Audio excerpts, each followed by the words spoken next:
Dear पिलामाने आज आम आलोचना करवा पार्लियामेंट प्रेसिडेंट और लोकसभा राज्यसभा विधानसभा विधान परिषद विषय रे तो डिटेल्स आम ब्रीफली जानिबा ए विषय रे सब तबे आसन जिबा प्रथम प्रश्न को तो parliament of India consist of option A president Lok Sabha Rajya Sabha option B prime minister Lok Sabha Rajya Sabha president and Lok Sabha only president and Rajya Sabha only. तो राइट आंसर कौन है जिवो हमर पार्लियामेंट ता काहाको काहाको नै गठित राष्ट्रपति को नै गठित ता सहित राज्यसभा एवं लोकसभा। इंग्लिश टर्म सहित आम प्रथम परिचित हवा संसद कहले पार्लियामेंट ता सहित कार्यपालिका कहले एक्जिक्यूटिव विधानपालिका कहले लेजिस्लेचर। तो यही सब वार्ड गुड़िक सहित परिचित हुआ। भारत एक संसदीय शासन व्यवस्था रही जो कार्यपालिका विधानपालिका उपर निर्भरशील। देखिबा संसद काहाकु काहाकु नै गठित राष्ट्रपति लोकसभा व राज्यसभा को नै गठित। लोकसभा जहाको हाउस ऑफ पीपल कुहा जाय किंतु राज्यसभा को कहला काउंसिल ऑफ स्टेट्स। लोकसभा रे प्रत्यक्ष निर्वाचित होता अर्थात भोट दे लोक मैंने चयन करते किंतु राज्यसभा जतक मेंबर था परोक्ष भाव में चयन कर। परवर्ती प्रश्न the lower house of parliament is option A Rajya Sabha option B Lok Sabha option C Vidhan Sabha option D council of states. तबे आमर कही निम्न सदन बोली कहा जाए संसदर निम्न सदन बोली कहा कह जाए राज्यसभा ना लोकसभा ना विधानसभा ना council of states. Right answer कौन है जदि आम देखा निम्न सदन तेज ताहा लोकसभा। तेज लोकसभा विषय आउ किसी धारणा जानी रखु। लोकसभा हूँ भारतीय संसदर निम्न सदन जहाँ कि हाउस ऑफ द पीपुल बा जनता सदन बोली कह जाए। यार सभ्य मैंने प्रत्यक्ष भाव में जनता द्वारा निर्वाचित हुई। यार कार्यकाल 5 वर्ष। तापर यार लोक संख्या जब आम देखा सर्वाधिक सभ्य संख्या केते 552 हो पारे। यार प्रति 5 वर्ष थे सार्वजनिक भोट मध्यम सीधा सड़क निर्वाचित होता। परवर्ती प्रश्न the upper house of parliament is जदि आम देखा अपर हाउस बोली उपरी सदन बोली क्या कह जाए option A Lok Sabha option B Rajya Sabha option C Vidhan Parishad option D assembly. तबे ऊपर सदन बोली क्या कह जाए the upper house of parliament is संसदर उपरी सदन को राज्यसभा को कह जाए। मन रखो निम्न सदन लोकसभा उपर सदन होची राज्यसभा। तेबे राज्यसभा होची भारतीय संसदर उपर सदन जहाँ एक स्थायी संस्था अटे। एतरे सर्वाधिक 250 जन सदस्य रही परिबे। ठीक से भाई यार कार्यकाल केते वर्ष 6 वर्ष पई होई थाए। यार कार्यकाल तार 2 वर्ष को थरे 1/3 सदस्य अवसर नहीं थांती। ए सब प्रश्न आसी पारे। Next question maximum strength of Lok Sabha option A 545 option B 552 option C 550 option D 560। तो मैक्सिमम केते जन सदस्य लोकसभा रे रही परिबे। लोकसभा कथा पचारि लोकसभा को कौन कह जाए मन रखु हाउस ऑफ द पीपुल कह जाए जोठी की सर्वाधिक 552 जन रही पारे 500 रु 552। Next question maximum strength of Rajya Sabha is सेमते राज्यसभा रे केते जन सदस्य रही पारिबे मैक्सिमम केते रही पारिबे option A 238 option B 245 option C 250 option D 260। तो राइट आंसर एठी कौन है maximum strength of Rajya Sabha is 250 250 जन मैक्सिमम सदस्य रही पारिबे राज्यसभा रे। Next question members of Rajya Sabha are elected for तेणु राज्यसभा जेतिकी जन सदस्य रही से माने जो इलेक्टेड होती सिलेक्शन तांकर होता है सेटा कार्यकारी केते वर्ष पई होता है 4 वर्ष पई ना ऑप्शन बी 5 वर्ष पई ना 6 वर्ष पई ना 7 वर्ष पई कहबाको गले सेमानकर कार्यकाल केते वर्ष। राइट आंसर हो 6 वर्ष तांकर होचे कार्यकाल जोटा राज्यसभा सदस्य मानकर। Next question 1/3 member of Rajya Sabha retired after option A 1 year option B 2 years option C 3 years option D 4 years. जमते को कहितली तार 1/3 सदस्य राज्यसभार केते वर्ष को थरे रिटायर्ड हेई थांती। राइट आंसर हेजिबो 2 वर्ष को थरे 1/3 मेंबर बा सदस्य रिटायर्ड नै थांती।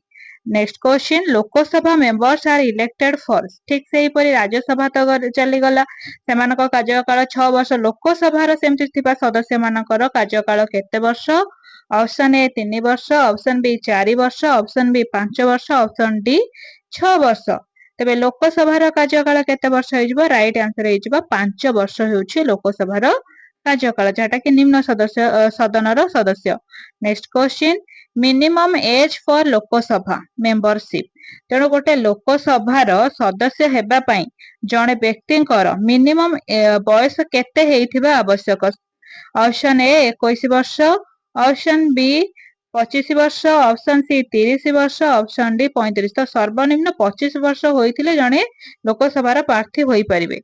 ନେକ୍ସଟ କ୍ୱେଶ୍ଚିନ୍, ମିନିମମ୍ ଏଜ୍ ଫର ରାଜ୍ୟସଭା ମେମ୍ବରସିପ। ଠିକ ସେହିପରି ରାଜ୍ୟସଭାର ସଦସ୍ୟ ହେବା ପାଇଁ ଜଣେ ନାଗରିକଙ୍କର ବୟସ ସର୍ବନିମ୍ନ କେତେ ହେଇଥିବା ଆବଶ୍ୟକ? 25 ବର୍ଷ ନା 30 ବର୍ଷ ନା 35 ବର୍ଷ ନା 40 ବର୍ଷ? ସର୍ବନିମ୍ନ ବୟସ କେତେ ହେଇଥିବା ଆବଶ୍ୟକ ରାଜ୍ୟସଭାର ମେମ୍ବର ହବା ପାଇଁ? ରାଇଟ ଆନ୍ସର ହେଇଯିବ 30 ବର୍ଷ। ମନେ ରଖନ୍ତୁ ରାଜ୍ୟସଭାରେ 30 ବର୍ଷ ଆବଶ୍ୟକ। Next question, the presiding officer of Lok Sabha is. Option A chairman, option B speaker, option C president, option D prime minister. ଯଦି କହିବା ଲୋକସଭାର ଆମର କିଏ ମୁଖ୍ୟ ପୁରୋଧ ଭାବରେ କିଏ କାର୍ଯ୍ୟ କରିଥାନ୍ତି? ଚେୟାରମ୍ୟାନ ନା ସ୍ପିକର ହଉଛନ୍ତି ବାଚସ୍ପତି, ପ୍ରେସିଡେଣ୍ଟ ହେଲେ ରାଷ୍ଟ୍ରପତି, ପ୍ରାଇମ ମିନିଷ୍ଟର ହେଲେ ପ୍ରଧାନମନ୍ତ୍ରୀ। ରାଇଟ ଆନ୍ସର ହେଇଯିବ ଲୋକସଭାର ଅଧ୍ୟକ୍ଷତା କିଏ କରିଥାନ୍ତି? ବାଚସ୍ପତି କରିଥାନ୍ତି। Next question, chairman of Rajya Sabha is. Option A prime minister, option B vice president, option C president, option D speaker. ଯେମିତି ଲୋକସଭାରେ ଆମର ଅଧ୍ୟକ୍ଷତା କିଏ କରିଥାନ୍ତି? ସ୍ପିକର ବା ବାଚସ୍ପତି। ଠିକ ସେହିପରି ରାଜ୍ୟସଭାରେ କିଏ ଅଧ୍ୟକ୍ଷତା କରିଥାନ୍ତି? ରାଇଟ ଆନ୍ସର ଆମର କଣ ହେଇଯିବ? ଭାଇସ ପ୍ରେସିଡେଣ୍ଟ, ଉପରାଷ୍ଟ୍ରପତି କରିଥାନ୍ତି ଅଧ୍ୟକ୍ଷତା। Next question, money bill can be introduce in. Option A Rajya Sabha, option B Lok Sabha, option C both houses, option D supreme court. ଯଦି ଆମେ ଦେଖିବା ଆମର ରହିଲା ମନି ବିଲ୍ ଇଣ୍ଟ୍ରୋଡ୍ୟୁସ ହେଇଥାଏ କେଉଁ ସଦନରେ? ରାଜ୍ୟସଭାରେ ନା ଲୋକସଭାରେ ନା ଦୁଇଟା ଯାକ ସଦନରେ ନା ଉଚ୍ଚ ନ୍ୟାୟାଳୟରେ? ରାଇଟ ଆନ୍ସର ହେଇଯିବ ଲୋକସଭା। ନିମ୍ନ ସଦନ ଯାହାକୁ ଆମେ ଲୋକସଭା କହିଥାନ୍ତି ସେଠି ହିଁ ମନି ବିଲ୍ ଇଣ୍ଟ୍ରୋଡ୍ୟୁସ ହେଇଥାଏ। Next question, Rajya Sabha can delay money bill for. Option A 10 days, option B 14 days, option C 30 days, option D 6 months। Rajya Sabha delay କରିପାରିବ ମନି ବିଲ୍ ଟାକୁ ପାସ୍ କରିବା ପାଇଁ। କେତେ ଦିନ ଡିଲେ କରିପାରିବ? 10 ଦିନ ନା 14 ଦିନ ନା 30 ଦିନ ନା 6 ମାସ? ତ ରାଇଟ ଆନ୍ସର ହେଇଯିବ 14 ଦିନ ହିଁ ସେ ଯଦି ଡିଲେ କରିବ ତ 14 ଦିନ ହିଁ ଡିଲେ କରିପାରିବ। Next question, article related to money bill. Option A 110, option B 112, option C 114, option D 118। ତେବେ ଆମର ଯୋଉ ମନି ବିଲ୍ ରହିଛି ଯାହା କୋଉଠି ଉପସ୍ଥାପନା କରାଯାଇଥାଏ? ନିମ୍ନ ସଦନ, ସଂସଦର ନିମ୍ନ ସଦନ ଲୋକସଭାରେ। ତେବେ ତାହା କେତେ ଅନୁଚ୍ଛେଦ ଅନୁସାରେ କରାଯାଇଥାଏ? ରାଇଟ ଆନ୍ସର ହେଇଯିବ 110। ମନେ ରଖନ୍ତୁ ମନି ବିଲ୍ 110। ଯିବା ପରବର୍ତ୍ତୀ ପ୍ରଶ୍ନ, parliament MITS at least. Option A once in a year, twice in a year, 3 times in a year ନା 4 times in a year? Parliament ମାନେ ହେଲା ସଂସଦ। ସଂସଦରେ ଏକାଠି ହୋଇଥାନ୍ତି କୋଉମାନେ? ରାଷ୍ଟ୍ରପତି, ଲୋକସଭା, ରାଜ୍ୟସଭା ସଦସ୍ୟ ମାନେ। ବର୍ଷକୁ କେତେ ଥର? ଥରେ ନା 2 ଥର? ତ ରାଇଟ ଆନ୍ସର ହେଇଯିବ twice in a year। ବର୍ଷକୁ 2 ଥର ଏକାଠି ହୋଇଥାନ୍ତି। Next question, maximum gap between 2 session of parliament. ତ ସଂସଦରେ ଯୋଉଠି ଦୁଇଟି ଅଧିବେଶନ ବସେ ତାର ମ୍ୟାକ୍ସିମମ୍ ଗ୍ୟାପ୍ କେତେ ରୁହେ? ଦୁଇଟି ସଦନ ମାନେ ବସିବା ପାଇଁ କେତେ ଗ୍ୟାପ୍ ମଝିରେ ରହିଥାଏ? ଅପସନ ଏ 3 months, ଅପସନ ବି 6 months, option C 9 months, option D 12 months। କେତେ ମାସ ବ୍ୟବଧାନରେ ଥରେ ସଦନ ବସିଥାଏ? ରାଇଟ ଆନ୍ସର ହେଇଯିବ 6 ମାସକୁ ଥରେ ଅଧିବେଶନ ବସିଥାଏ। Next question, legislature in a state consist of. Option A governor plus assembly, option B governor plus assembly plus council, option C assembly only, option D parliament. ଠିକ ସେହିପରି ଆମର ଲେଜିସ୍ଲେଚର ଆସିବ ମାନେ ବିଧାନ କଥା ପଳେଇ ଆସିବ। ତ ବିଧାନ ପାଳିକାର ଯୋଉ ରହିଛି କାହା କାହାକୁ ନେଇକି ଗଠିତ ହୋଇଛି? ତେବେ ବିଧାନ ପାଳିକା ଆମର ଗଭର୍ଣ୍ଣର ହେଲେ ରାଜ୍ୟପାଳ, ଆସେମ୍ବଲି ହେଲା କଣ? ଆସେମ୍ବଲି ଯଦି ଆମେ କହିବା ତେବେ ତାହା ହେଇଯାଉଛି ବିଧାନ ସଭା, ଆଉ କାଉନସିଲ କହିଲେ ବିଧାନ ପରିଷଦ। ରାଜ୍ୟପାଳ, ବିଧାନ ସଭା ଏବଂ ବିଧାନ ପରିଷଦକୁ ନେଇ ଲେଜିସ୍ଲେଚର ବା ଆମେ କହିବା ବିଧାନ ପାଳିକା ଗଠିତ ହୋଇଥାଏ। ଆଉ ଗୋଟେ କଥା ମନେ ରଖନ୍ତୁ, ଆମର ଯୋଉ ବିଧାନ ସଭା ଆଉ ବିଧାନ ପରିଷଦ ହଉଛି ଷ୍ଟେଟ ଲେବୁଲରେ, ସେଇଟା ରାଜ୍ୟ ସ୍ତରରେ ସେଇଟା ତିଆରି କରାଯାଇଥାଏ। କୋଉଠି ବଡ ବଡ ରାଜ୍ୟ ଥିବ ସେଠି ବିଧାନ ପରିଷଦ ଅଛି, ସବୁଠି ବିଧାନ ପରିଷଦ ଦେଖିବାକୁ ମିଳେନି। ଯିବା ପରବର୍ତ୍ତୀ ପ୍ରଶ୍ନ, lower house of state legislature. Option A Vidhan Sabha, option B Vidhan Parishad, option C Rajya Sabha, option D Lok Sabha. ଠିକ ସେଇଭଳି କୁହାଯାଇଛି ବିଧାନ ପାଳିକାର ନିମ୍ନ ସଦନ ସେପରି କାହାକୁ କୁହାଯାଏ? ବିଧାନ ସଭା ନା ବିଧାନ ପରିଷଦ ନା ରାଜ୍ୟସଭା ନା ଲୋକସଭା? ରାଇଟ ଆନ୍ସର ହେଇଯିବ ବିଧାନ ସଭାକୁ କୁହାଯାଏ ଲୋୟର ହାଉସ, ଯେମିତି ଲୋକସଭାକୁ କୁହାଯାଉଥିଲା। लोकसभाटा कोठी हमर सेटा हमर कंट्री रे जदि देखिबा देश केंद्र स्तरीय रे देखिबा हमर राज्यसभा लोकसभा जदि राज्य स्तरीय देखिबा विधानसभा विधान परिषद प्रथमे एटा क्लियर हुअंतु ठीक सेही पळी केंद्रर निम्न सदन हेई गला लोकसभा राज्यर निम्न सदन हेजिबो विधानसभा तेबे जिबा परवर्ती प्रश्न upper house of state legislature option A Vidhan Sabha option B Vidhan Parishad option C Rajya Sabha option D assembly तेबे कोटा हेजिबो ऊपर सदन कहिजी लेजिस्लेचर आसीगला माने विधान पालिका ते विधान पालिकार ऊपर सदन कोटा हेजिबो राइट आंसर हेजिबो विधान परिषद जेमति कि राज्यसभा थिला सेमति कि Vidhan Parishad next question minimum age for Vidhan Sabha member ठीक सेही परि प्रश्न आसीगला विधानसभाटा हमर कोटा हमर रहउची राज्य स्तरीय विधानसभार सेमति सदस्य हेबा पई गोटे मिनिमम एज बा सर्वनिम्न बयस केते हेइथिबा आवश्यक 14 वर्ष ना 21 वर्ष ना 25 ना 30 ना 35 त राइट आंसर हेजिबो 25 वर्ष मिनिमम 25 वर्ष हेइथिबा आवश्यक next question minimum age for Vidhan परिषद मेंबर्स विधान परिषद होउची कोन एक स्थायी सभा अटे तेणु विधान परिषदर सेमति सदस्य हेबा पई गोटे सर्वनिम्न बयस केते हेइथिबा आवश्यक 25 वर्ष ना 30 वर्ष ना 35 वर्ष ना 40 वर्ष राइट आंसर कोन हेइचिबो minimum age for Vidhan Parishad member is 30 वर्ष निहाती हेइथिबा आवश्यक next question tenure of Vidhan Sabha ठीक से परि पचार कार्यकारी माने कार्यकारी समय केते वर्ष होइथाय गोटे विधानसभार ऑप्शन ए 3 वर्ष ना ऑप्शन बी 4 वर्ष ऑप्शन सी 5 वर्ष ना ऑप्शन डी 6 वर्ष टेन्योर ऑफ विधानसभार कार्यकाल केते वर्ष राइट आंसर हेइथो 5 वर्ष विधानसभार 5 वर्ष next question maximum strength of Vidhan परिसभा option A 300 option B 400 option C 500 option D 550 तो मैक्सिमम स्ट्रेंथ बा गोटे रहिची केते सर्वाधिक हेले केते जण सदस्य रही परिबे हमर विधानसभा रे तो राइट आंसर कोन हेजिबो विधानसभा रे मैक्सिमम हमर रही परिबे 500 जण सदस्य रही परिबे विधानसभा रे परवर्ती प्रश्न मिनिमम स्ट्रेंथ ऑफ विधानसभा जदि मैक्सिमम गला सेमते मिनिमम हमर केते रही परिबे option A 40 option B 60 option C 90 option D 100 तो मिनिमम स्ट्रेंथ केते हेइथबा दरकार गोटे विधानसभा रो राइट आंसर कोन हेजिबो तो राइट आंसर एठी हेजिबो 60 तो मिनिमम 60 जन सदस्य को नेकी गोटे विधानसभा गठित होइथाय परवर्ती प्रश्न article related to state legislature तो विधान पालिका पई हमर जे केउ आर्टिकल रहिछि अनुच्छेद कोन रहिछि जोठी हमर लेजिस्लेचर विषय लेखा जाइछि option A 168 option B 170 option C 171 option D 173 right answer कोन हेजिबो article related to state legislature is 168 माने रखंतु 168 next question governor summons state legislature under article option A 170 option B 174 option C 176 option D 178 तो राज्यपालଙ୍କର समनटा state legislature under article केते रे आसुछि राज्यपालଙ୍କର सब कार्यकारिता तो सेटा आसीजिबा हमर आर्टिकल 174 राज्यपाल माने रखंतु गवर्नरଙ୍କର 174 तापरे नेक्स्ट क्वेश्चन कहिछि supreme court established in option A 1950 option B 1949 option C 1952 option D 1947 तो कहिछि सुप्रीम कोर्ट माने हैला सर्वोच्च न्यायालय केबे कोन हेतिला अनुष्ठित होइथिला से राइट आंसर हेजिबो 1950 रे मन रखन 1950 next question article related to supreme court तो सर्वोच्च न्यायालय विषय रे केउ नंबर केते नंबर अनुच्छेद रे लेखा जाइछि option A 124 option B 126 option C 128 ना ऑप्शन डी 130 जदि हमें देखिबा सुप्रीम कोर्ट विषय रिलेटेड लेखा जाइछि अनुच्छेद तेबे ताहा हेजिबो 124 124 माने रखंतु supreme court next question chief justice of India is appointed by chief justice माने कोन कहिसंती मुख्य हमर न्यायाधीश अपॉइंटेड होइथांती कहा द्वारा option A parliament option B president option C prime minister option D governor तो से पाले संसद द्वारा ना राष्ट्रपति द्वारा ना प्रधानमंत्री द्वारा ना राज्यपाल द्वारा तो राइट आंसर हेजिबो chief justice of India is appointed by president राष्ट्रपति द्वारा निर्वाचित होइथांती next question retirement age of supreme court जज ଯଦି ଆମେ ସର୍ବୋଚ୍ଚ ନ୍ୟାୟାଳୟର ନ୍ୟାୟପତିଙ୍କ କଥା ଦେଖିବା ତେବେ ସେ ଜଜ୍ ଜଣକ କେତେ ବର୍ଷ ବୟସରେ ରିଟାୟାରମେଣ୍ଟ ନେଇପାରିବେ?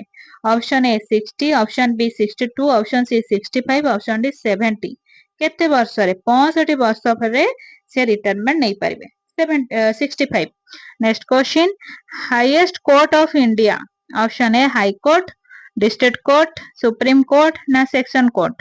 ଏଠି ସବୁଠାରୁ ଉଚ୍ଚ କୋର୍ଟ ଆମ ଯଦି ଭାରତରେ ଦେଖିବା ତ କୋଉଟା ସେଇଟା ହେଇଯିବ? ହାଇକୋର୍ଟ ହେଇଯିବ ନା ଆମର ହାଇକୋର୍ଟ ମାନେ ହେଲା ଉଚ୍ଚ ନ୍ୟାୟାଳୟ, ନା ଡିଷ୍ଟ୍ରିକ୍ଟ ହଉଛି ଜିଲ୍ଲା ନ୍ୟାୟାଳୟ, ସୁପ୍ରିମ କୋର୍ଟ ହଉଛି ସର୍ବୋଚ୍ଚ। ତ ରାଇଟ ଆନ୍ସର ଯଦି ହାଇଏଷ୍ଟ କଥା ପଚାରିଯିବ ତ ସର୍ବୋଚ୍ଚ ଆସିଯିବ, supreme court. Next question, judicial review power belongs to. Option A legislature, option B executive, option C judiciary, option D president. ତେଣୁ ପ୍ରଥମେ ବୁଝିବା ଜୁଡିସିଆଲ ହେଲା ନ୍ୟାୟତନ୍ତ୍ର। ତେଣୁ ଆମର ନ୍ୟାୟତନ୍ତ୍ରରେ କିଏ ପାୱାର କାହାକୁ ମିଳିଥାଏ ଯେ ରିଭ୍ୟୁ ଦବା ପାଇଁ ବା ମତ ପୋଷଣ କରିବା ପାଇଁ? ତ ରାଇଟ ଆନ୍ସର ଏଠି ଜୁଡିସିଆରୀ ମାନେ ହେଲା ନ୍ୟାୟପାଳିକାଙ୍କର। ତ ନ୍ୟାୟତନ୍ତ୍ରରେ ନ୍ୟାୟପାଳିକା ହିଁ ମତ ଦେବେ ନା। ପରବର୍ତ୍ତୀ ପ୍ରଶ୍ନ, public interest litigation PIL can be filled in. Option A Supreme Court, option B High Court, option C both, option D District Court। ତ public interest litigation ଏହାର ଅର୍ଥ ହେଉଛି ସାଧାରଣ ନାଗରିକଟିଏ ନିଜର ମୋକଦ୍ଦମାକୁ, ମନେକର କୋଉଠି ମାନବାଧିକାର କ୍ଷୁଣ୍ଣ ହଉଛି, କୋଉଠି ଗୋଟେ ମାନେ ଭ୍ରଷ୍ଟାଚାର ଦେଖୁଛି, ତ ସେ ମୁଦାଟାକୁ ନେଇକି ସେ କୋଉଠି ପହଞ୍ଚେଇ ପାରିବ? ସର୍ବୋଚ୍ଚ ନ୍ୟାୟାଳୟରେ ବା ଉଚ୍ଚ ନ୍ୟାୟାଳୟରେ ସେ ପହଞ୍ଚେଇ ପାରିବ, ଯୋଉଟାକୁ କୁହାଗଲା କି ପବ୍ଲିକ ଇଣ୍ଟରେଷ୍ଟ ଲିଟିଗେସନ। ଲିଟିଗେସନ ହେଉଛି ମୋକଦ୍ଦମା। ତେଣୁ ଲୋକମାନଙ୍କର ମୋକଦ୍ଦମାଟା କୋଉଠି ଫୁଲଫିଲ ହେଇପାରିବ? Can be field in supreme court, high court. ତ ଦିଟାକ ହେଇପାରିବ। ତ ରାଇଟ ଆନ୍ସର ଏଠି ହେଇଯିବ ବୋଥ। ତେଣୁ ପବ୍ଲିକ ଇଣ୍ଟରେଷ୍ଟ ଲିଟିଗେସନ PIL ମନେ ରଖନ୍ତୁ, ଏଟା ବୋଥ ରେ ହେଇପାରିବ, ସୁପ୍ରିମ କୋର୍ଟ ଆଉ ହାଇକୋର୍ଟରେ, ସର୍ବୋଚ୍ଚ ନ୍ୟାୟାଳୟ ଏବଂ ଉଚ୍ଚ ନ୍ୟାୟାଳୟରେ ସେ ପହଞ୍ଚାଇ ପାରିବ। Next question, guardian of constitution. Option A parliament, option B supreme court, option C president, option D prime minister. ଯଦି ଆମେ କନଷ୍ଟିଟ୍ୟୁସନ ର ଗାର୍ଡିଆନ କହିବା, ଆମର ସମ୍ବିଧାନର ଗାର୍ଡିଆନ ବା ପୁରୋଧା ବୋଲି ଆମେ କାହାକୁ କହିଥାନ୍ତି? ପାର୍ଲିଆମେଣ୍ଟ କୁ କହିଥାନ୍ତି, ସଂସଦକୁ, ନା ସର୍ବୋଚ୍ଚ ନ୍ୟାୟାଳୟ, ନା ରାଷ୍ଟ୍ରପତି, ନା ପ୍ରଧାନମନ୍ତ୍ରୀ? ତ ରାଇଟ ଆନ୍ସର ହେଇଯିବ ସୁପ୍ରିମ କୋର୍ଟ, ସର୍ବୋଚ୍ଚ ନ୍ୟାୟାଳୟ। Next question, Article 32 deals with option A fundamental rights protection, option B directive principles, option C election, option D emergency। ଯଦି ଆମେ ଦେଖିବା ଅନୁଚ୍ଛେଦ 32 ତେବେ ତାହା କାହା ସମ୍ପର୍କିତ ଅଟେ? ଆଉ ଗୋଟେ କଥା, ଅନୁଚ୍ଛେଦ 32 କୁ ଆମର ଆତ୍ମା ବୋଲି କୁହାଯାଏ ସମ୍ବିଧାନର। ତ କୁହନ୍ତୁ ହାର୍ଟ ଆଣ୍ଡ ସୋଲ ମଧ୍ୟ କୁହାଯାଏ। ତ ସେଟା ହଉଛି ଫଣ୍ଡାମେଣ୍ଟାଲ ରାଇଟ୍ସ, ଅଧିକାରକୁ ନେଇକି ସେ ପ୍ରୋଟେକ୍ସନ ଜାରି କରିଥାଏ। Next question, original jurisdiction of supreme court under article. Option A 131, option B 132, option C 133, option D 134। ତ କେତେ ନମ୍ବର ଅନୁଚ୍ଛେଦରେ ଲେଖାଯାଇଛି original jurisdiction of supreme court? ତ ସର୍ବୋଚ୍ଚ ନ୍ୟାୟାଳୟର ବାସ୍ତବିକ ଜୁଡିସିଏସନ ନ୍ୟାୟ ସଂସ୍ଥାଟା। ତ ରାଇଟ ଆନ୍ସର ହେଇଯାଉଛି 131 ଅନୁଚ୍ଛେଦରେ ଲେଖାଯାଇଛି। ପରବର୍ତ୍ତୀ ପ୍ରଶ୍ନ, Panchayati Raj introduce in. Option A 1957, option B 1959, option C 1960, option D 1965। ତେବେ କେତେ ମସିହାରେ ପଞ୍ଚାୟତି ରାଜଟା ଆମର ଇଣ୍ଟ୍ରୋଡ୍ୟୁସ ହେଇଥିଲା? ଇଣ୍ଟ୍ରୋଡ୍ୟୁସ ମାନେ କଣ? ମୁଖ୍ୟ ପ୍ରସ୍ତାବନା ହୋଇଥିଲା। ତ କୋଉ ମସିହାରେ? ପଞ୍ଚାୟତି ରାଜ କହିଲେ 3 ଟାୟାର। ତେବେ ଏହାର ରାଇଟ ଆନ୍ସର ହେଇଯିବ 1959 ମସିହାରେ, ମନେ ରଖନ୍ତୁ। Next question, committee which recommended Panchayati Raj. ତ କେଉଁ କମିଟି ରେକମେଣ୍ଡ କରିଥିଲେ ଯେ ଆମର ପଞ୍ଚାୟତ ରାଜ ବ୍ୟବସ୍ଥାଟାକୁ ଆମେ ଚଳେଇବା? ପଞ୍ଚାୟତ ରାଜ କହିଲେ ଯେମିତିକି ଆମର ତୃଣମୂଳ ସ୍ତରରୁ ପ୍ରଥମେ ଗ୍ରାମ ପଞ୍ଚାୟତ, ତାପରେ ଆମର ଗ୍ରାମ ପଞ୍ଚାୟତରୁ ରହିଲା ବ୍ଲକ, ବ୍ଲକରୁ ହେଲା ଡିଷ୍ଟ୍ରିକ୍ଟ, ଏଇଭଳିଆ ସବୁ। ତ ରାଇଟ ଆନ୍ସର ଏଠି କଣ ହେଇଯିବ? ବଲବନ୍ତ ରାୟ ମେହେତା କମିଟି ପ୍ରଥମେ ରେକମେଣ୍ଡ କରିଥିଲେ। ନେକ୍ସଟ କ୍ୱେଶ୍ଚିନ୍, ପଞ୍ଚାୟତି ରାଜ କନଷ୍ଟିଟ୍ୟୁସନାଲ ଆମେଣ୍ଡମେଣ୍ଟ। ଅପସନ ଏ 71, ଅପସନ ବି 72, ଅପସନ ସି 73, ଅପସନ ଡି 74। ତେବେ ଏଇ ଯୋଉ ପଞ୍ଚାୟତି ରାଜ ଆମର ରହିଲା, ଏହାକୁ ସମ୍ବିଧାନରେ କେବେ, ସମ୍ବିଧାନ ସଂଶୋଧନର କେତେ ନମ୍ବର ସଂଶୋଧନରେ ଏହାକୁ ଆମର ଯୋଡା ଯାଇଥିଲା ସମ୍ବିଧାନରେ? ତ ରାଇଟ ଆନ୍ସର ହେଇଯିବ 73ତମ ସଂଶୋଧନରେ ପଞ୍ଚାୟତ ରାଜ ବ୍ୟବସ୍ଥାକୁ ଲାଗୁ କରାଯାଇଥିଲା। Next question, 73 amendment year. ତେବେ ସେଟା କେତେ ମସିହାରେ? ଆମେ ତ ଜାଣିଗଲେ 73ତମ ସମ୍ବିଧାନ ସଂଶୋଧନରେ ପଞ୍ଚାୟତ ରାଜ ବ୍ୟବସ୍ଥାକୁ ଗ୍ରହଣ କରାଯାଇଥିଲା। ତେବେ ତାହା କେତେ ମସିହାରେ ଗ୍ରହଣ କରାଯାଇଥିଲା? ରାଇଟ ଆନ୍ସର କଣ ହେଇଯିବ? 1990, ନା 1991, ନା 1992, ନା 1993? ରାଇଟ ଆନ୍ସର ହେଇଯିବ 1992 ମସିହାରେ 63ତମ ସମ୍ବିଧାନ ସଂଶୋଧନରେ ପଞ୍ଚାୟତ ରାଜକୁ ଆଡ୍ କରାଯାଇଥିଲା। ନେକ୍ସଟ କ୍ୱେଶ୍ଚିନ୍ ଆସିଗଲା 3 ଟାୟାର ପଞ୍ଚାୟତ ରାଜ ସିଷ୍ଟମ କଣ? Option A village block district, option B village state centre, option C district state centre ନା ଅପସନ୍ ଡି ନନ୍। ତେଣୁ ଆମେ ଜାଣି ରଖିବା ଉଚିତ 3 ଟାୟାର କହିଲେ ଆମେ କଣ ବୁଝନ୍ତି। ତ ପ୍ରଥମେ ତୃଣମୂଳ ସ୍ତରରୁ ଗ୍ରାମରୁ ହେଇଗଲା ଆମର ଗ୍ରାମ ପଞ୍ଚାୟତ, ତାପରେ ବ୍ଲକରୁ ହେଇଗଲେ ସେଇପରି ବ୍ଲକ, ତାପରେ ବ୍ଲକରୁ ହେଇଗଲା ଆମର ଡିଷ୍ଟ୍ରିକ୍ଟ ଲେବୁଲ। 3ଟା ଲେବୁଲ ଦେଇକି ଆମେ ଗତି କରିଥାନ୍ତି। ନେକ୍ସଟ କ୍ୱେଶ୍ଚିନ୍ ଭିଲେଜ ଲେବୁଲ ବଡି, ତେଣୁ ଗ୍ରାମ ସ୍ତରରେ ବଡି କାହାକୁ କୁହାଯାଏ? ଅପସନ୍ ଏ ଗ୍ରାମ ସଭା, ଅପସନ୍ ବି ପଞ୍ଚାୟତ ସମିତି, ଅପସନ୍ ସି ଜିଲ୍ଲା ପରିଷଦ ନା ଅପସନ୍ ଡି ମ୍ୟୁନିସିପାଲ କର୍ପୋରେସନ। ଯଦି ଆମେ ଗ୍ରାମାଞ୍ଚଳ ସ୍ତରରେ ଯାଇକି ଦେଖିବା ତାର କଣ ବଡି ରହିଛି, କେଉଁଠି ଗଠନ କରାଯାଇଛି, ରାଇଟ ଆନ୍ସର ହେଇଯିବ ଗ୍ରାମ ସଭା। ପ୍ରଥମେ ଗ୍ରାମ ସଭାରେ ସବୁ ଅସୁବିଧା ସୁବିଧା ଉପସ୍ଥାପନ କରାଯାଇଥାଏ। ବ୍ଲକ ଲେବୁଲ ବଡିକୁ କଣ କୁହାଯାଇଥାଏ? ଯେହେତୁ ଗ୍ରାମ ସଭାରେ ଯାହା ବି ଅସୁବିଧା ସୁବିଧା ହେଇଛି ତ ଗ୍ରାମ ପଞ୍ଚାୟତ ଜାଣିକି ଯାଇକି ଜଣେଇବେ କାହାକୁ? ବ୍ଲକ ଲେବୁଲରେ ସେ କାହାକୁ ଜଣେଇବେ, କୋଉଠି ଜଣେଇବେ? ତ ଗ୍ରାମ ସଭାରେ ନା ପଞ୍ଚାୟତ ସମିତିରେ ନା ଜିଲ୍ଲା ପରିଷଦରେ ନା ଆସେମ୍ବଲିରେ ଯାଇକି। ତ ରାଇଟ ଆନ୍ସର କଣ ହେଇଯିବ? ବ୍ଲକ ଲେବୁଲ ବଡି ହଉଛି ପଞ୍ଚାୟତ ସମିତି। ତ ସେ ଯାଇକି ଜଣେଇବେ ପଞ୍ଚାୟତ ସମିତିରେ, ବ୍ଲକ ଲେବୁଲରେ ପଞ୍ଚାୟତ ସମିତି। ନେକ୍ସଟ କ୍ୱେଶ୍ଚିନ୍ ଡିଷ୍ଟ୍ରିକ୍ଟ ଲେବୁଲ ବଡି କାହାକୁ କୁହାଯାଇଥାଏ? ଗ୍ରାମ ପଞ୍ଚାୟତ ନା ପଞ୍ଚାୟତ ସମିତି ନା ଜିଲ୍ଲା ପରିଷଦ। ତ ରାଇଟ ଆନ୍ସର କଣ ହେଇଯିବ ଦେଖନ୍ତୁ, ଯେମିତି ଆମେ 3 ଟାୟାର ଜାଣିଥିଲେ ପ୍ରଥମେ ହେଲା ଭିଲେଜ, ତାପରେ ବ୍ଲକ, ତାପରେ ଡିଷ୍ଟ୍ରିକ୍ଟ, ଠିକ ସେଇପରି ପ୍ରଥମେ ହେଲା ଗ୍ରାମ ପଞ୍ଚାୟତ, ତାପରେ ପଞ୍ଚାୟତ ସମିତି, ତାପରେ କଣ? ରାଇଟ ଆନ୍ସର କଣ ହେଇଯିବ? ଡିଷ୍ଟ୍ରିକ୍ଟ ଲେବୁଲ ହେଇଯିବ ଜିଲ୍ଲା ପରିଷଦ। ତେଣୁ ଜିଲ୍ଲା ପରିଷଦ ହେଇଯିବ ରାଇଟ ଆନ୍ସର ଡିଷ୍ଟ୍ରିକ୍ଟ ଲେବୁଲ body. Next question gram sabha members are, option A panchayat members, option B all voters of village, option C MLA, option D MP.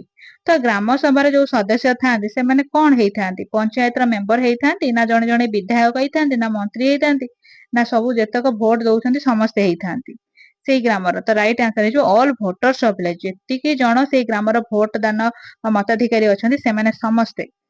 ତେଣୁ କ୍ୱେଶ୍ଚିନ ଟାକୁ ପ୍ରଥମେ ଭଲ ଭାବରେ ବୁଝନ୍ତୁ, ତାପରେ ଆମ ପାଇଁ ଉତ୍ତରଟି ବହୁତ ସହଜ ହେଇଯିବ।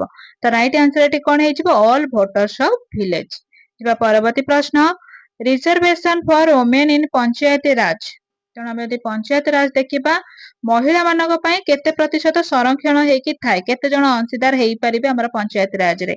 25% ନା 33% ନା 40% ନା 50%। ତ ମହିଳା ମାନଙ୍କ ପାଇଁ କେତେ ପ୍ରତିଶତ ସଂରକ୍ଷଣ ହେଇକି ଥାଏ? ରାଇଟ ଆନ୍ସର ହେଇଯିବ 33% ରିଜର୍ଭେସନ ଫର ଓମେନ ଥାଏ ପଞ୍ଚାୟତ ରାଜରେ। Next question zero hour occurs in, option A morning, option B afternoon, option C immediately after question answer question hour, option D evening. ତ ଆମେ ଯୋଉ ଜିରୋ ଆୱାର ଟା କହିଥାନ୍ତି ସେଇଟା କେତେବେଳେ ଗଠିତ ମାନେ କରାଯାଇଥାଏ, କାର୍ଯ୍ୟକାରୀ କେତେବେଳେ କରାଯାଇଥାଏ? ତ ରାଇଟ ଆନ୍ସର ଏଠି କଣ ହେଇଯିବ? ସକାଳେ ନା ସନ୍ଧ୍ୟାବେଳେ ନା ଆଫ୍ଟରନୁନରେ? ତ ରାଇଟ ଆନ୍ସର ହେଇଯିବ immediately after question hour. Question ବା ପ୍ରଶ୍ନପତ୍ର ପଚାରି ସାରିଲା ପରେ କିଛି ସମୟ ବ୍ୟବଧାନ ଛଡା ଯାଇଥାଏ କଣ ବା ନିଷ୍ପତ୍ତି ନବା ପାଇଁ, କଣ ଉତ୍ତର ରଖିବେ ଏ ସବୁକୁ ପାଇଁ। ଯୋଉ ଗୋଟେ ଆମର ଯେମିତି ଆମେ ରିସେସ କହୁଛେ ସେମିତି ତାଙ୍କୁ କିଛି ଗୋଟେ ଆୱାର ଛଡା ଯାଇଥାଏ କିଛି ସମୟ, ତାକୁ କୁହାଯାଏ ଜିରୋ ଆୱାର। ସେଟା କେତେବେଳେ କରାଯାଇଥାଏ? କିଛି ପ୍ରଶ୍ନ ପଚାରିବା ପରେ, କ୍ୱେଶ୍ଚିନ୍ ପରେ। ତେଣୁ ରାଇଟ ଆନ୍ସର ହେଇଯିବ option C immediately after question hour, ପ୍ରଶ୍ନ ପଚାରିବା ପରେ। ଯିବା ପରବର୍ତ୍ତୀ ପ୍ରଶ୍ନ question hour time, option A first hour of sitting, option B second hour, option C last hour, option D no fix time. ତ ଯୋଉ କ୍ୱେଶ୍ଚିନ୍ ପଚାରିବାର ସମୟ ଥାଏ କ୍ୱେଶ୍ଚିନ୍ ଆୱାର ସେଟା କେତେବେଳେ? ଯେତେବେଳେ ସଭାଟେ ବସିଥାଏ ତାର ଫାର୍ଷ୍ଟ ଆୱାରରେ ନା ତାର ଦ୍ୱିତୀୟ ଅଧ୍ୟାୟରେ ନା ଥାର୍ଡ ଆୱାରରେ ନା ନୋ ଫିକ୍ସ, କିନ୍ତୁ ଏଟା ଟାଇମ ନାହିଁ। ତ ରାଇଟ ଆନ୍ସର ହେଇଯିବ ଫାର୍ଷ୍ଟ ଆୱାର ଅଫ ସିଟିଂ। ତ ବସିବାର ପ୍ରଥମ ଘଣ୍ଟାଟାରେ ହିଁ ପ୍ରଶ୍ନ ପଚରା ଯାଇଥାଏ। ତେବେ ଯିବା ପରବର୍ତ୍ତୀ ପ୍ରଶ୍ନ quorum in Lok Sabha, option A 1/5 members, option B 1/10 members, option C 1/20 members, option D 1/15 members। Quorum ମାନେ କଣ? ଗୋଟେ ଆବଶ୍ୟକ ସଂଖ୍ୟା ବା ଗଣପୂର୍ତ୍ତିଟା କେତେ ହେଇଥିବା ଆବଶ୍ୟକ ଗୋଟେ ସଭା ପାଇଁ, ଲୋକସଭା। ତ ରାଇଟ ଆନ୍ସର ହଉଛି 10 ଭାଗରୁ 1 ଭାଗ ମେମ୍ବର ଆସିବା ଆବଶ୍ୟକ। Next question joint sitting article, option A 107, option B 108, option C 109, option D 1110। ତ 107 ନା 108 ନା 109 ନା 110। ତ କେଉଁ ଅନୁଚ୍ଛେଦରେ ଅନୁଚ୍ଛେଦ ନମ୍ବର କେତେରେ କୁହାଯାଇଛି ଯେ ଉଭୟ ସଦନର ବୈଠକ ପାଇଁ, ଜଏଣ୍ଟ ସିଟିଂ ପାଇଁ? ତ ରାଇଟ ଆନ୍ସର ହେଇଯିବ 108। ମନେ ରଖନ୍ତୁ ଜଏଣ୍ଟ ସିଟିଂ ଆର୍ଟିକଲ ହଉଛି 108। Next question impeachment of president done by, तो राष्ट्रपतिଙ୍କର अभियोग शुणाणी होइथाय का द्वारा option A supreme court, option B parliament, option C prime minister, option D governor. तो impeachment of president done by तो राष्ट्रपतिଙ୍କର अभियोग काहा द्वारा होइथाय राइट आंसर होची पार्लियामेंट तो संसद द्वारा ही करा जाइथे राष्ट्रपति को अभियोग। Next question parliament building located in option A Mumbai, option B Delhi, option C Kolkata, option D Chennai. तो संसदर भवनटा कोठी देखिबा पई मिली थाए बॉम्बे रे ना दिल्ली रे ना कोलकाता रे ना चेन्नई रे। तो राइट आंसर कोन हे जिवो पार्लियामेंट बिल्डिंग लोकेटेड इन दिल्ली तो दिल्ली रे ही देखा जाइथे हमर संसद भवन। जिबा हमर परवर्ती प्रश्न first Lok Sabha constituted in option A 1950, option B 1951, option C 1952, option D 1953। तबे केते मसीहा रे प्रथमे लोकसभाटी गठन करा जाइथिला केते मसीहा रे constituted in first Lok Sabha right answer हे जिवो 1952 मसीहा रे गठित होइथिला मन रखंतु लोकसभा 1952 मसीहा रे। Next question first speaker of Lok Sabha तेणु लोकसभार प्रथम बाचस्पति किए option A G B Mavalankar, option B Neelam Sanjay Reddy, option C Balram Jakhar, option D Somnath Chatterjee. तो राइट आंसर कौन है फर्स्ट स्पीकर ऑफ लोकसभा लोकसभार प्रथम बाचस्पति होउछंती जीबी माभलकर मन रखंतु G B Mavalankar. Next question highest law making body highest उच्चतम न्याय गठन करुथिबा बॉडी केउटा option A supreme court, option B parliament, option C president, option D cabinet. तो किए सबुठार उच्चतम आमर जहाँ सब लॉ रही आईन कानून व्यवस्था किए गठन करिथांती राइट आंसर हे पार्लियामेंट संसद ही गठन करिथांती parliament. Next question Rajya Sabha is also called option A council of states, option B people's house, option C national assembly, option D federal house. National assembly तो हबनी पीपुल्स हाउस तो हबनी तो कोटा है राज्यसभा को कौन कह जाए आरंभ रू कही तेरे मन पकई देखा तेरे राज्यसभा को कह जाए काउंसिल ऑफ स्टेट्स मन रखु काउंसिल ऑफ स्टेट्स। जीवा परवर्ती प्रश्न budget presented by option A prime minister, option B finance minister, option C president, option D speaker. तो आमर लोकसभा में जानी निम्न सदन रे आमर बिल गुड़ाक सब प्रथम से देखा जाए तेज से बजेटा प्रेजेंटेड होता क्या द्वारा होता है प्रेजेंटेड बाय फाइनेंस मिनिस्टर आमर अर्थ मंत्री द्वारा ही बजेट टी प्रस्तुत करा जाए। परवर्ती प्रश्न retirement age of supreme court जज तो आमर रहिले सर्वोच्च न्यायालय न्यायपति बा न्यायाधीशंकर रिटायरमेंट लास्ट एज केते हेइथिबा आवश्यक जोथरे के से रिटायरमेंट नहीं पारिबे। तो राइट आंसर कोन हे जिवो 60 ना 62 ना 65 ना 70। तो राइट आंसर एठी हे जिवो 65 वर्ष हेइथिबा आवश्यक जने सुप्रीम कोर्ट रो जज को। जिबा परवर्ती प्रश्न public interest litigation introduced by option A justice P N Bhagwati, option B justice Hidayatullah, option C justice Sikri, option D justice Chandrachud.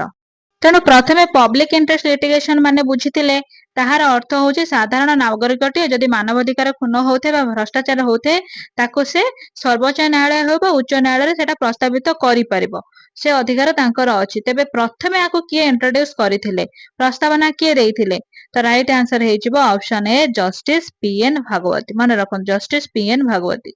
Next question high court जजेस रिटायरमेंट एज तो एटा हमर सुप्रीम कोर्ट रो तो 65 ठीक से परी हाई कोर्ट मानकर जज मानकर रिटायरमेंट एज केते हेइथिबा आवश्यक option A 60, option B 62, option C 65, option D 68। तो कोटा हे जिवो राइट आंसर हाई कोर्ट जज मानकर रिटायरमेंट एज हे जाउची 62 62 वर्ष रे से माने रिटायरमेंट नहीं पारिबे। जिबा परवर्ती प्रश्न आर्टिकल फॉर हाई कोर्ट जदि आमे देखिबा अनुच्छेद रहिछि उच्च न्यायालय पई केते नंबर अनुच्छेद रहिछि option A 214, option B 215, option C 216, option D 217। 214 ना 215 ना 216 ना 217 तबे उच्च न्यायालय पई हमर अनुच्छेद रहिछि 214 मन रखंतु हाई कोर्ट पई आर्टिकल केते 214। परवर्ती प्रश्न reads issued by supreme court तो सर्वोच्च न्यायालय द्वारा जो आदेशनामा बा हमर रहिछि माने जहाँ को कहती कौन न्यायिक आदेश जो कह जाए सेटा Supreme Court, it issued by Supreme Court. Option A 3, option B 4, option C 5, option D 6. The right answer is for it's issued by Supreme Court is 5. Next question, national emergency must be approved by parliament within. तो आमर जातीय स्तर में जदि किसी emergency आसी जाउछि आपत्तिकालीन समस्या देखा जाउछि तो सेटा अप्रूव हम संसद द्वारा केते समय व्यवधान रे भितरे बा केते समय भितरे हम सेटा 1 मंथ ना 2 मंथ ना 3 मंथ ना 6 मंथ राइट आंसर हो गोटे मास भितर ही संसद द्वारा ताहा अप्रूव करा ग्रहण करा। Next question, national emergency can be declare due to option A war, option B external aggression, option C armed rebellion, option D all of this.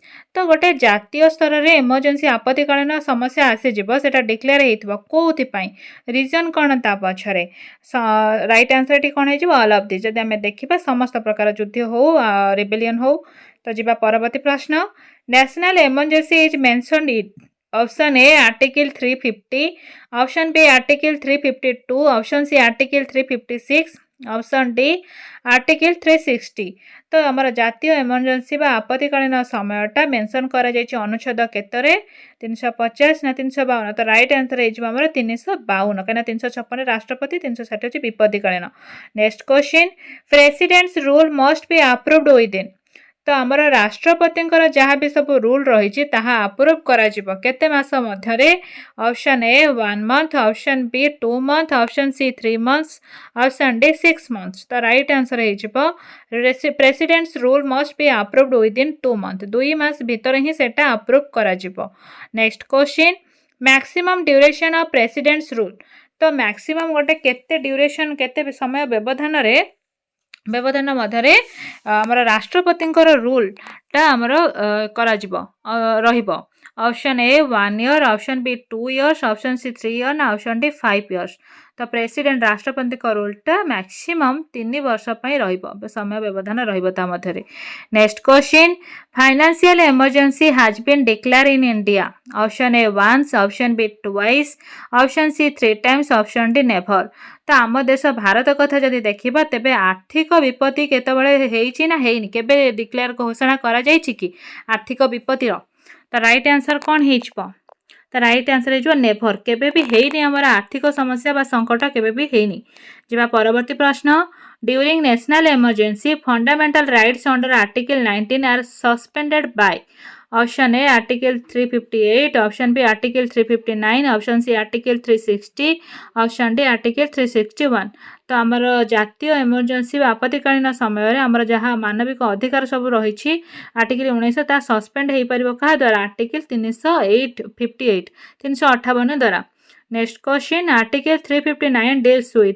तो अनुच्छेद 359 कौन कही? Option A suspension of enforcement of fundamental rights, suspension of parliament, option C suspension of judiciary, option D suspension of elections. तो article 359 359 deals with suspension of enforcement of fundamental rights. क्या आम enforcement करें suspend हो। Next question, emergency provisions were borrowed from the constitution of. Emergency provision माने आपत्तिकालीन समस्या देखा जाए सेटा काहाठू केउ संविधान ठारू ग्रहण करा जायछि। Option A U S A, option B Germany, option C France, option D Canada. तो आपत्तिकालीन जो प्रोविजन रही हमर जर्मनी कॉन्स्टिट्यूशन को लक्ष्य कर ग्रहण करा जायछि भारत संविधान रे। Next question, which right can not be suspended even during emergency. केउ अधिकारटी आमर क्षुण्ण हो पारिबनी जेते बड़ भी आपत्तिकालीन समस्या आसू। Option A article 20, option B article 21, option C both A and B ना ऑप्शन डी आर्टिकल 19।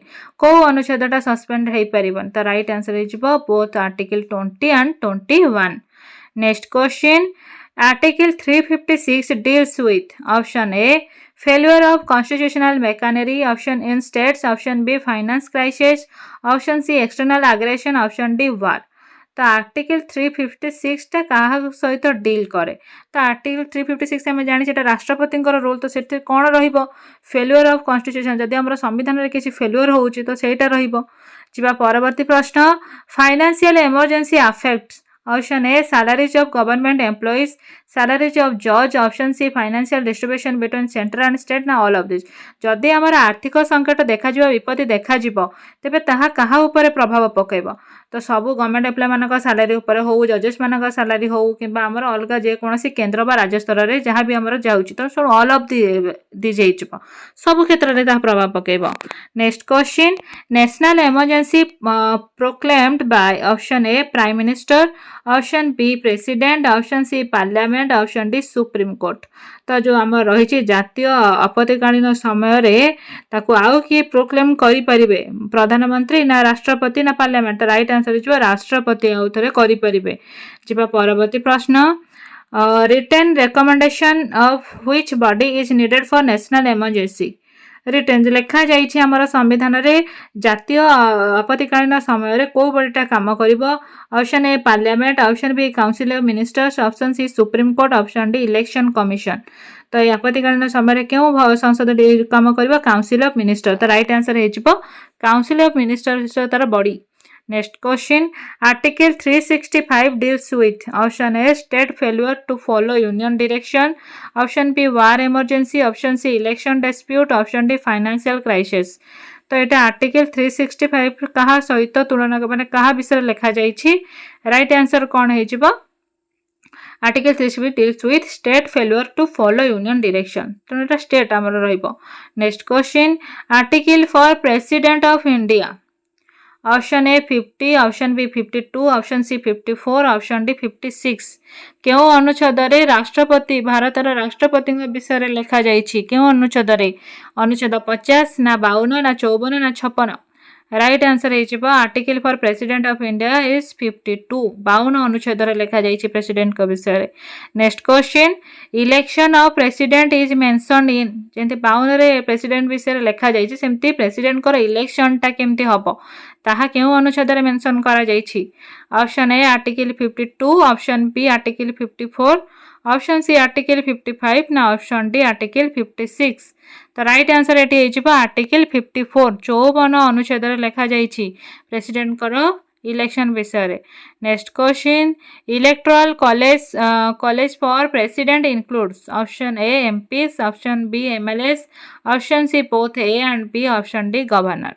तो इलेक्टोरल कॉलेज प्रेसिडेंट को इनक्लूड करा जाइए विथ क्या सहित एमपी मानक सहित ना एमएलए ना both A and B MP MLA. तो राइट आंसर हो बोथ ए या बी एमपी और एमएलए ता सहित राष्ट्रपति।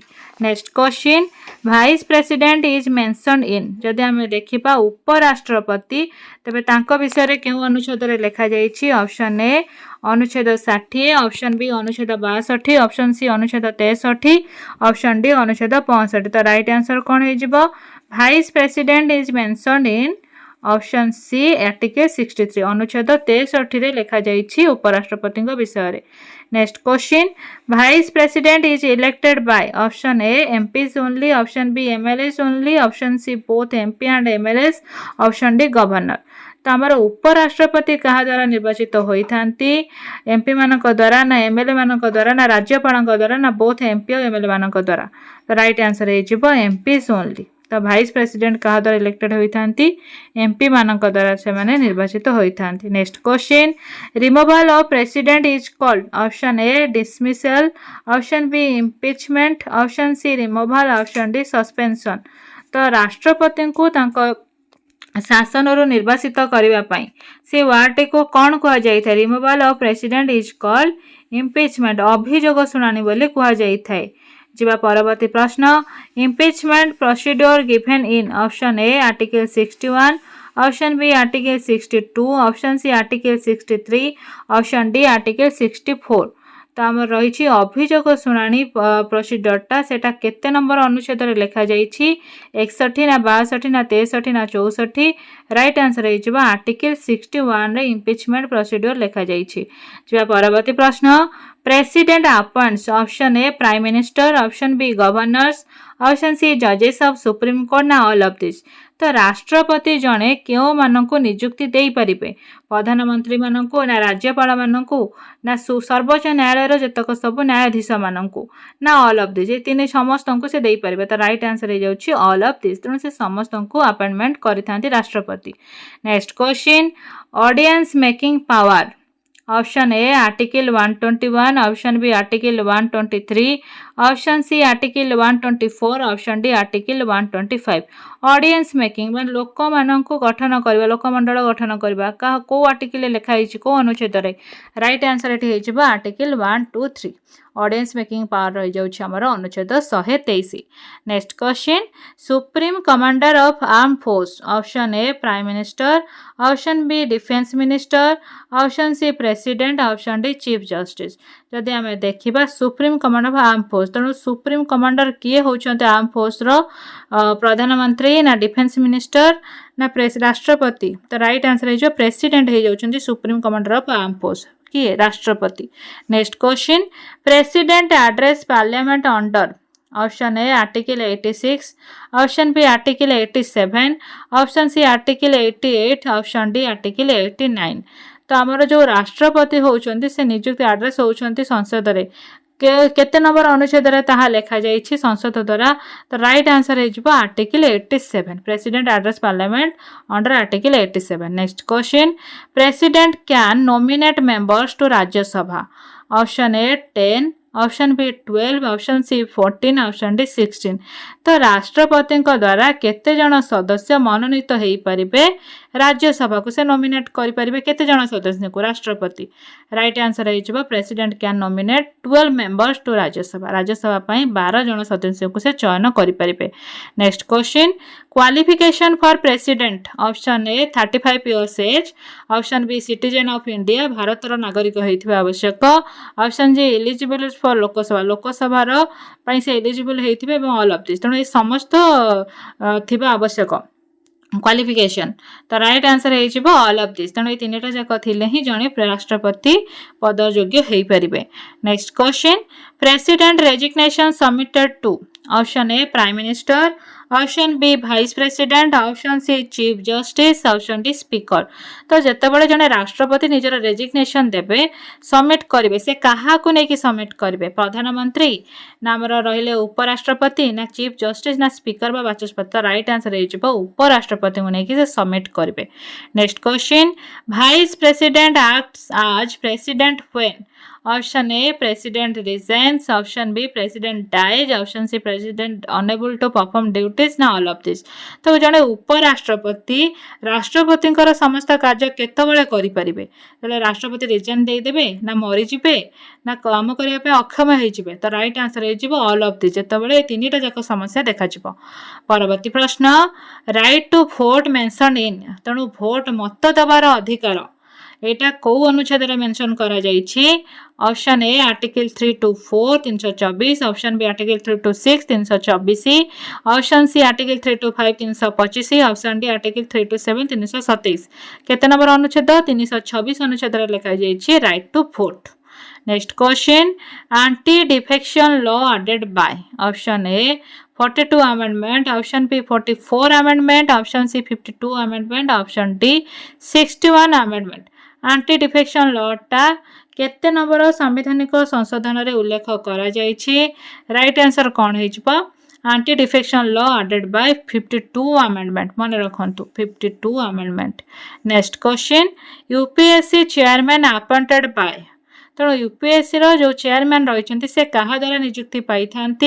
Option A prime minister, option B president, option C parliament, option D chief justice. तो राइट आंसर कौन हो UPSC chairman appointed by right answer हो प्रेसिडेंट राष्ट्रपति द्वारा से निर्वाचित होता UPSC chairman. Next question finance commission constituted every option A 3 years, option B 4 years, option C 5 years, option D 6 years। तो आमर अर्थ विभाग जिते जो कमिशन टा रही अर्थ विभाग अर्थनीति सेटा केते वर्ष को थरे गठित होता है। राइट आंसर हो 5 years। तेणु finance commission constituted every 5 year 5 वर्ष को थरे। Next question election commissioner tenure केते हो जाउछि। Option A 4 years, option B 5 years, option C 6 years, option D 7 years। जदि हमें देखिबा इलेक्शन कमिशन हमरो जो हमरो इलेक्शन करिबा सेटा केते वर्ष को थरे कार्यकारी होउछि कार्यकाल समय तार 6 वर्ष इलेक्शन कमिशन रो कार्यकारी समय 6 वर्ष। Next question CAG CAG appointed by option A prime minister, option B president, option C parliament, option D supreme court. तो कागटा हमर अपॉइंटेड होइथांती कहा द्वारा प्रधानमंत्री ना राष्ट्रपति ना पार्लियामेंट ना सुप्रीम कोर्ट। राइट आंसर हो काग अपॉइंटेड बाय प्रेसिडेंट तेणु राष्ट्रपति द्वारा निर्वाचित होइथांती। Next question Advocate General mentioned in option A Article 165, option B Article 166, option C Article 167, option D Article 168। तबे अनुच्छेद केते नंबर अनुच्छेद रे एडवोकेट जनरल कर कथा मेंशन करा जायछि। राइट आंसर हे जिबा आर्टिकल 165 165।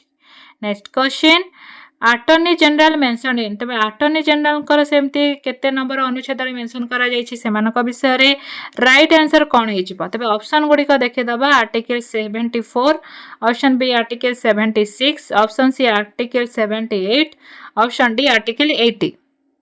तबे अनुच्छेद केते रे आर्टिकल 76 रे अटॉर्नी जनरल को कथा मेंशन करा जायछि।